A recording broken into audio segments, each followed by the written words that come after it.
अस्सलाम वालेकुम स्टूडेंट्स, मेरा नाम वक़ार रज़ा है। आज हम क्लास 9th का लेक्चर नंबर 2 पढ़ेंगे, जिसमें हम एवेल्यूएशन ऑफ कंप्यूटर को डिस्कस करेंगे। इससे पहले हमने इंट्रोडक्शन देखा कि इस चैप्टर में हम क्या पढ़ेंगे और कंप्यूटर के बारे में जो नॉलेज था थोड़ा बहुत उसको हमने डिस्कस किया। एवेल्यूएशन ऑफ कंप्यूटर, एवेल्यूएशन का मतलब ही ये है कि कंप्यूटर की इब्तिदा कब हुई, ठीक, और फिर आहिस्ता आहिस्ता जो आज मॉडर्न एज का डिजिटल कंप्यूटर है वो हमारे तक कैसे पहुंचा, क्या क्या तब्दीलियां हुई और इब्तिदा में कंप्यूटर कैसा था।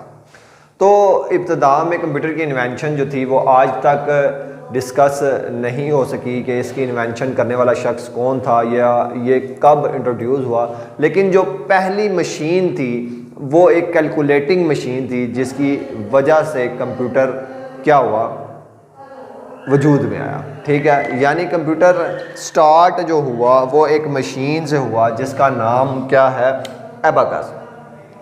ठीक है, फिर एबाकस, इस एबाकस मशीन से कंप्यूटर डेवलप होते आज कल के जो डिजिटल कंप्यूटर है वहाँ तक पहुँच गया।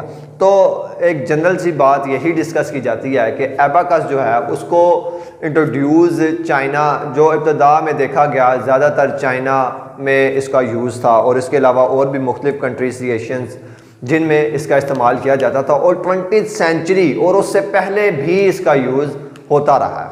ठीक हो गया। तो ये एक वुडन ब्लॉक आप कह सकते हैं इसको, it consist of a wooden frame. एक वुडन फ्रेम पर ये मशीन है जिसका मैंने आपको पिक्चर भी दिखाई है, आपको स्क्रीन पर शो भी हो रही होगी। ठीक है, तो इस पर स्मॉल बीड्स थे जिनको आप मनके भी कह सकते हैं, ठीक है, वो लगे हुए थे और इसके साथ पैरेलल रोड्स थे और इन रोड्स के ऊपर ये बीड्स वाउंड हुए थे, लगे हुए थे। जैसे आप तस्बीह के दाने आप वाउंड मूव कर सकते हैं उनको ईजीली उसके ऊपर, तो इसी तरह ये भी इसी पर था। और आप इन बीड्स को अप एंड डाउन मूव करके क्या कर सकते थे, बहुत सी कैलकुलेशन कर सकते थे, जैसे एडिशन हो गया, सब्ट्रैक्शन हो गया, मल्टीप्लिकेशन हो गया और डिवीजन हो गया।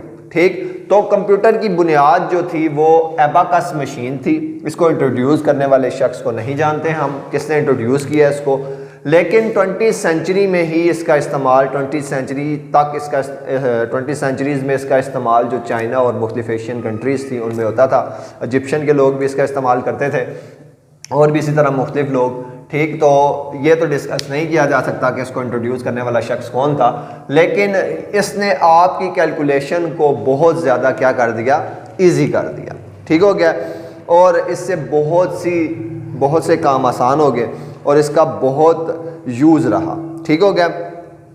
आप इन बीड्स को अप एंड डाउन मूव करते थे, यानी अगर आपने ऐड करना है तो 1 2 3 4 5 ये बीड्स, और यहाँ से आप 1 डाउन करेंगे तो 6, और 6 के बाद अगेन आप इसको काउंट करेंगे 6 और 5 11, और फिर एक डाउन करेंगे 12 के बाद आप फिर इसको ऐड करेंगे और इसी तरह आगे आगे मूव करते जाएंगे। इसकी एक ख़ास वर्किंग थी जिसकी वजह से आप इस पर मल्टीप्लिकेशन, एडिशन, सब्ट्रैक्शन और डिवीजन निकाल सकते थे। ठीक हो गया। आपकी बुक पर देखते हैं, कहता है abacus was the earliest calculating device most probably invented in China. जो एबाकस है वो एक अर्लीस्ट कैलकुलेटिंग डिवाइस है, या आप यूं भी कहें कि आपके कंप्यूटर की बुनियाद या पहली कंप्यूटिंग डिवाइस जो है वो क्या थी, एक कैलकुलेटिंग डिवाइस थी और उसका नाम क्या था, एबाकस। अब it consist of a wooden frame having a parallel rod as shown. आपके पास बुक पर भी शो हो रहा होगा, एक वुडन फ्रेम पर ये मुश्तमिल थी और इसके अंदर एक पैरेलल रोड्स लगे हुए थे। These rods had a number of wooden beads which could slide freely along the length of road. इसके ऊपर एक वुडन बीड्स थे, वुडन मनके थे जो क्या कर सकते थे, इसके ऊपर फ्रीली स्लाइड कर सकते थे, जिससे आप क्या करते थे, कैलकुलेशन फाइंड करते थे। While performing calculation, beads are move up and down with the fingers. आप कैलकुलेशन फाइंड करने के लिए इन बीड्स को अप एंड डाउन मूव करते थे और कैलकुलेशन को फाइंड करते थे। एबाकस का इस्तेमाल आप परफॉर्म करते थे एबाकस मशीन से एडिशन, सब्ट्रैक्शन, मल्टीप्लिकेशन और डिवीजन, और ये चाइना के अलावा सब अदर एशियन कंट्रीज़ में भी इस्तेमाल हो सकता है। अब क्योंकि आपका पेपर कॉन्सेप्चुअल बनता है तो उस लिहाज से आपको एक साइड बॉक्स दिया गया है जो बहुत ज़रूरी है कि एबाकस का अगर आपसे वो क्वेश्चन पूछ लेता है कि till no day abacus where is use abacus, abacus कहाँ इस्तेमाल हो रहा है। तो आजकल जो एबाकस का यूज़ है वो आपको सिर्फ छोटे बच्चों के लिए मिलेगा, जिसमें उनके टॉयज़ वगैरह बनाए जाते हैं प्लास्टिक और वुडन के, जिनमें एबाकस का इस्तेमाल है। उसके अलावा आजकल बहुत सी एडवांस टेक्नोलॉजी है जिसमें आपको कैलकुलेशन की बहुत अच्छी डिवाइसेस मिलती हैं, तो कैलकुलेशन के लिए नहीं एबाकस का यूज़। आजकल जो आपको इसका यूज़ मिलेगा वो सिर्फ किसके लिए मिलेगा, abacus is still seen at some toy shops, आपको सम टॉय शॉप्स यानी टॉयज़ के लिए मिलेगा, मेड ऑफ प्लास्टिक वुड और स्मॉल चिल्ड्रन, जो छोटे बच्चों के लिए है जो उससे खेलते हैं, टॉयज़ के तौर पर आज एबाकस का इस्तेमाल हो रहा है। बोन, इसको इन्वेंट करने वाले शख्स के बारे में लिखा जाता है कि वो एक स्कॉटिश मैथमेटिशियन था, मैथ के टीचर था, ठीक है, जिसका नाम था जोहन नेपियर, और इसी के नाम से इस मशीन का नाम रखा गया नेपियर बोन। ठीक हो गया। ये इन्वेंट हुई थी इन 1614 में। ठीक हो गया। 1614 में जोहन नेपियर ने इसको इन्वेंट किया था, इसी वजह से इसका नाम नेपियर बोन था। ये भी बिल्कुल उसी कॉन्सेप्ट पर थी जैसे आपके पास एबाकस था, इस पर भी वही रोड लगे हुए थे और इस पर भी बीड्स थी मुख्तलिफ़ किस्म की। ठीक है। और इस दफ़ा जो नई इन्वेंशन हुई इसमें उनके ऊपर क्या था, 1 to 9 तक, 0 to 9 तक काउंटिंग लिखी गई थी, और ये एक बॉक्स की तरह था जिसको आप बंद कर कर कहीं भी ले जा सकते थे। तो it consist of a wooden box containing rotating cylinder, ये भी वुडन, अच्छा इस पर मनके नहीं थे बल्कि इस पर एक सिलेंडर थे, इस पर जो बनाई गई थी इस पर क्या थे, सिलेंडर्स लगे हुए थे, यानी उस पर आपने देखा कि बीन्स थी, वुडन बीन्स, और इस पर क्या थे, सिलेंडर्स थे, और उन सिलेंडर्स के ऊपर 0 से 9 तक काउंटिंग लिखी गई थी।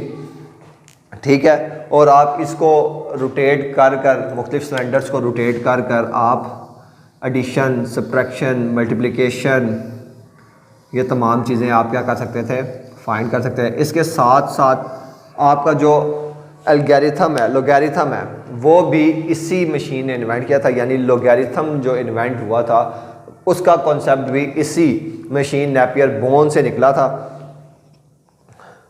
इससे आप मल्टीप्लिकेशन, कहता है इससे आप मल्टीप्लिकेशन, डिवीजन भी फाइंड कर सकते हैं, आपकी बुक से रीड करते हैं। कहता है जॉन नेपियर अ स्कॉटिश मैथमेटिशियन इन्वेंट अ calculating device called Napier bone इन 1614। जोहन नेपियर एक स्कॉटिश मैथमेटिशियन था, स्कॉटलैंड का रहने वाला, जिसने ये डिवाइस बनाई थी जिसका नाम नेपियर बोन रखा गया 1614 में। It consist of a wooden box, ये एक वुडन बॉक्स पर मुश्तमिल थी, कंटेनिंग अ रोटेटिंग सिलेंडर, और इसके ऊपर रोटेटिंग सिलेंडर लगे हुए थे जो रोटेट हो सकते हैं, और इन पर जो काउंटिंग थी। अच्छा, इसके साथ यहाँ ये अटैच थे कुछ वुडन रोड आगे इनसे, जो इसको क्या करते थे, रोटेट करते थे, रोटेट करने में हेल्प आउट करते थे। ठीक हो गया। Containing rotating cylinder each which digit 0 to 9, इन पर हर एक सिलेंडर के ऊपर 0 से 9 तक डिजिट्स लिखे गए थे।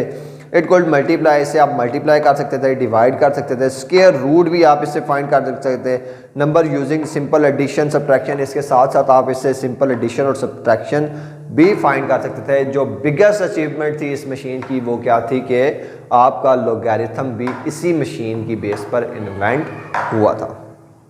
उम्मीद करता हूँ आपको मेरा ये लेक्चर समझ में आया होगा। अगर किसी बच्चे को कोई चीज़ समझ में नहीं आई तो वो कमेंट सेक्शन में मेरे से पूछ सकता है। नेक्स्ट वीडियो तक के लिए अल्लाह हाफिज़।